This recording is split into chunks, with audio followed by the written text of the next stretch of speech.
Nag-declare na ng state of war ang Israel kahapon, dahil sa sunod-sunod na rocket attacks mula sa umano'y mga militante ng Gaza Strip.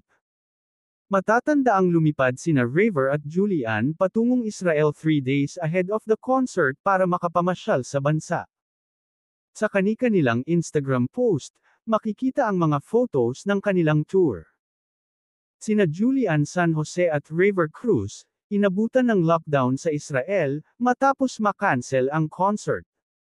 Wish ng pamilya at fans, sana ligtas silang makauwi sa Pilipinas. Siniguro ng mga organizer ng nakatakda ng concert ng celebrity couple na sina Raver Cruz at Julian San Jose sa Israel, na maayos ang kanilang sitwasyon doon. Na-cancel ang Love Trip na, Laugh Trip pa, October 7 concert ng Juliver, kasama ang komedyanteng si Bubay sa Smollers Auditorium ng Tel Aviv University sa Israel, dahil sa nagaganap na kaguluhan doon.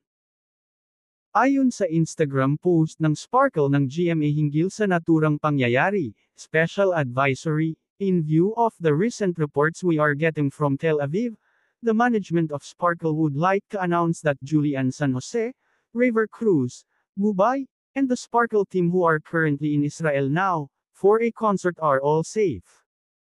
The show for tonight was already cancelled, and the whole GMA team will leave for Manila as scheduled. We thank everyone for their well wishes, as we pray for their continued safety and protection, sabi pa sa official statement. Sa isang Facebook page naman ng isa sa namamahala ng show na si Maris Gonzalez, siniguro nila na safe ang buong team, partikular na sina Julian, Raver at Bubay. Shalom. Raver, Julie, Bubay and the whole team are safe. Regarding the concert, dahil po sa kasalukuyang situation, kailangan po nating postpone ang concert. A-announce po namin ang panibagong date ng Juliver concert in Tel Aviv. We will keep you updated. Keep safe everyone. Thank you, ayon sa FB post ni Maris.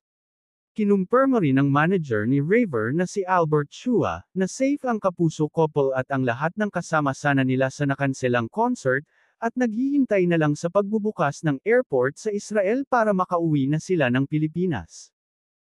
Nag-Viber din umano si Raver, aniya, naka-lockdown sila at nag-advise na stay inside at close pa rin ang airport, pero safe naman daw sila. Sa ngayon, di pa sila pinapalabas.